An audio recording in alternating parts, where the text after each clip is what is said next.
누워서 잘 때에는 이와 같이 원하노라. 중생들의 신체가 안락하고 마음이 흔들리지 말아지이다. 잠에서 처음 깰 때에는 이와 같이 원하라. 중생들이 온갖 지혜에서 깨닫고서 시방세계를 두루 살피지다. 그렇죠? 우리가 이제 잠에서 깨우면은 이제 세상을 보게 되잖아요. 그때 이 세상을 온통 지혜로 볼 수 있는 눈을, 그죠? 근데 우리가 잠에 머물러 있으면 안 보이잖아요. 내가 없습니까? 내가 있는데 못 보고 있는 거죠. 그러니까 오매 이르라는 게 다른 게 아니고, 내가 있는데 우리가 잠을 자거나 꿈을 주면 내가 지혜가 없어져 버린단 말이에요. 그렇잖아요. 그러니까 우리가 부처님의 완전한 지혜를 24시간 365일 지혜로 살려면 깨어있을 때나 잘 때나 그 지혜가 환히 밝아야 된다는 얘기예요. 다른 얘기가 아니에요. 그게 오매일이고 성민일이지.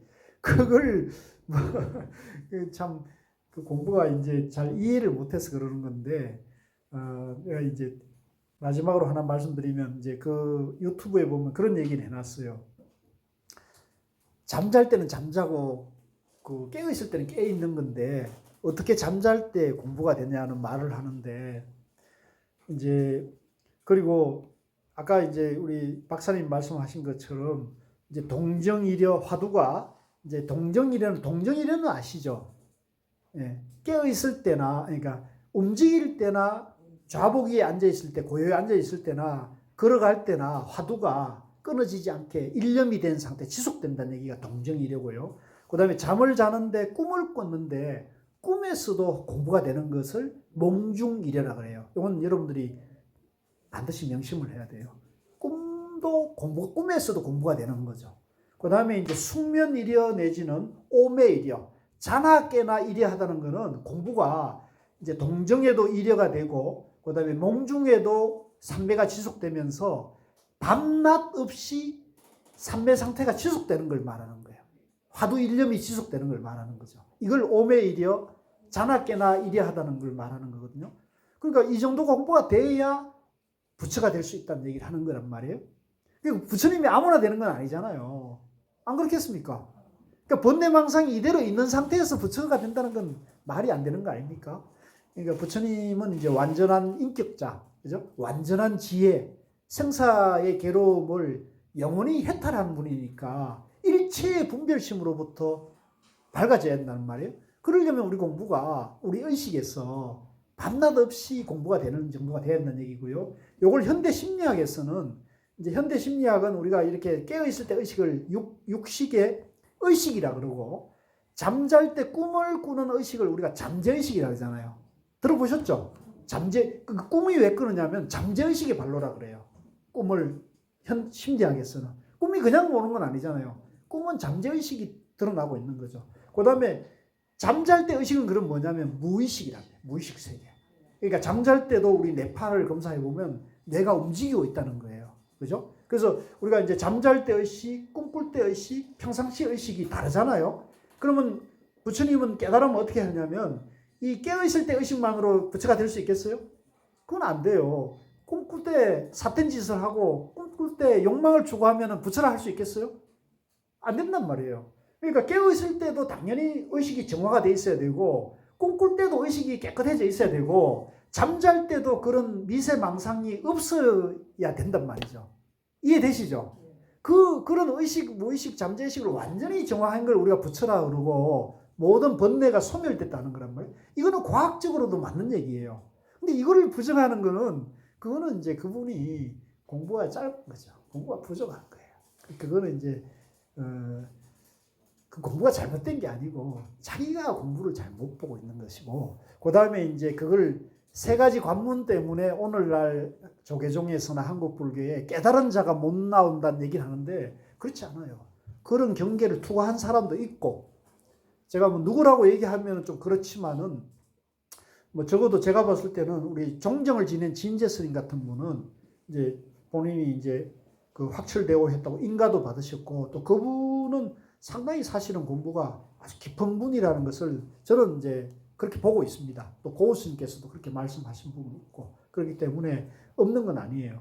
그리고 그래서 이제 다만 그러면 그런 동정이려, 몽중이려, 오매이려 때문에 공부가 안 되느냐? 그건 아니라는 거죠.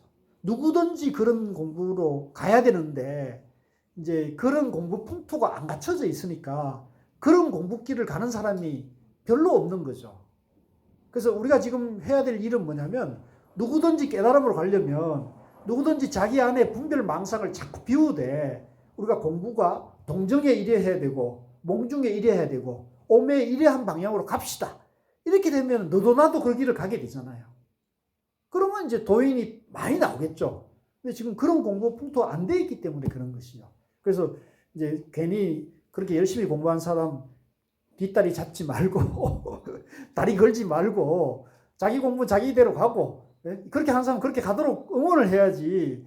자기가 공부 길이 자기가 옳다고 열심히 하는 사람들 뒷목을 잡고 방해를 하면 그걸 뭐라 그럽니까? 우리 불교에서는 그걸 마군이라고 그러잖아요. 그렇게 말하는 사람이 마군이에요.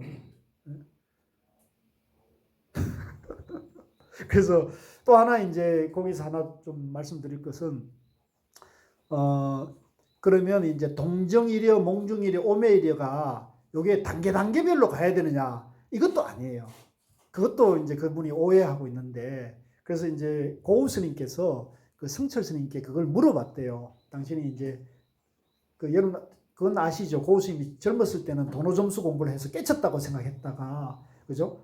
그다음에 이제 한 20년 지나가지고 71년에 깨쳤다고 생각했는데 87년에 이제 각화사 동암에서 또 큰 깨달음을 얻었다 그러거든요. 그래서 71년에서 87년이 몇 년입니까? 16년이죠. 16년 뒤에 이제 또 고수님이 한번 당신이 깨달았으면 더 이상 깨달을 게 없어야 되잖아요. 근데 그 71년의 깨달음보다 더 큰 깨달음이 있었대요. 고수님께서.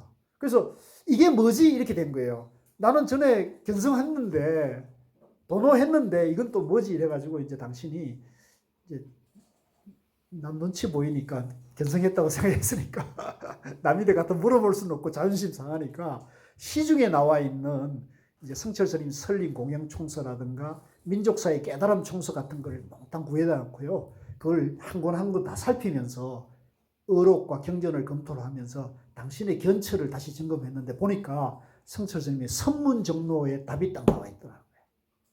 그러면서 여기서 고우 스님이 도노점수에서 도노점수로 사상 전환이 일어난 거든 말이에요.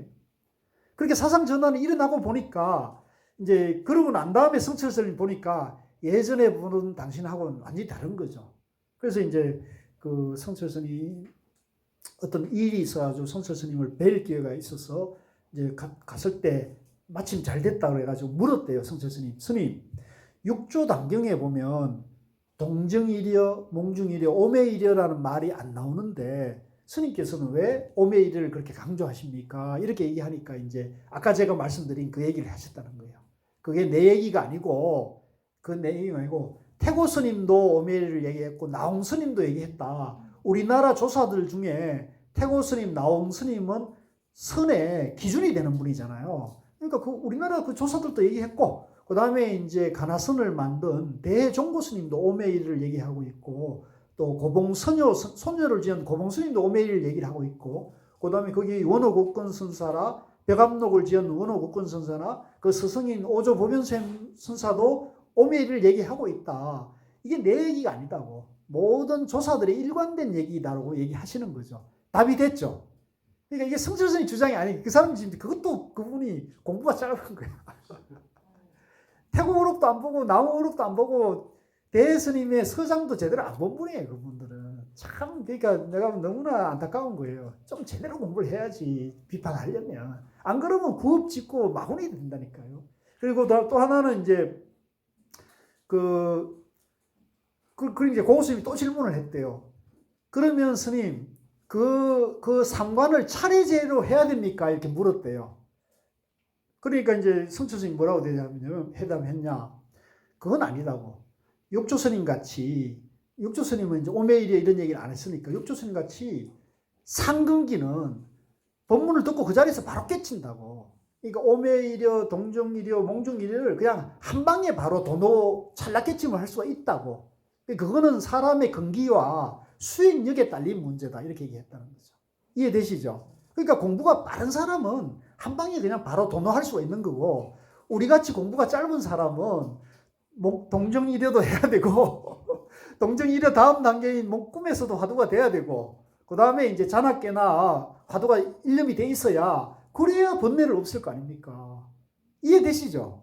그러니까 이거는, 그러니까 그것이 마치 무슨 그 자기가 공부하는 단계별 공부, 그거는 이제 교학에서 하는 말이잖아요.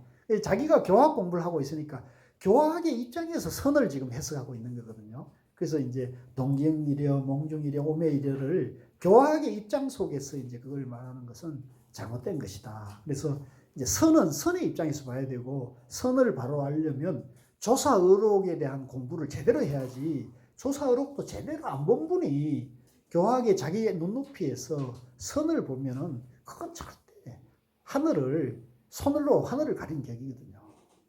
그래서 이제 고스님께서 무슨 말을 했냐면, 무식하면 용감하다 그랬어요. 무식하면 용감해. 눈에 보이는 게 없거든요. 그리고 요즘 말로 말하면 성난 코끼리 말을 하거든요. 그러니까 어떤 건물에 길들이지 않는 코끼리가 건물에 들어가면 무슨 짓을 해요? 코끼리가 이것저것 막 쑤시고 다니면서 탈출구를 찾잖아요. 나갈 길을 찾잖아요. 그러니까 온 데를 다 들어박는 거예요. 이게 이제 이 눈먼 코끼리, 길들이지 않은 코끼리. 그러니까 그 사람이 내가 봤을 때 눈먼 코끼리 같은 사람이에요. 그런 사람 쫓아가면 여러분들 다 농사돼요. 그런 사람의 공부를 따라가면 여러분들이 전부 눈 뜨고 강물 속으로 가는 수가 있어요. 참 정신 차리고, 아마 제가 이 얘기하면 그 사람 틀림없이 제 이 얘기를, 이 유튜브를 볼 거예요. 내가 정말 안타까운 마음에서 말씀을 드리는 건데, 자기 스스로 겸손해져야 돼요. 하심해야 돼요. 그리고 우리나라의 위대한 스승들을, 한국 불교와 위대한 부처님과 조사들에 대해서 예의를 갖춰야 돼요. 존중할 수 있어야지 자기가 존중받는 거예요. 남을 배려하고 존중하지 못하면 자기 스스로 누워 침 뱉는 거예요. 너무 안타깝기 때문에 제발 좀 정신을 차리고 깨어나시길 부탁을 드리고, 저는 연민의 마음으로 보내드립니다. 수고 많으셨습니다. 네.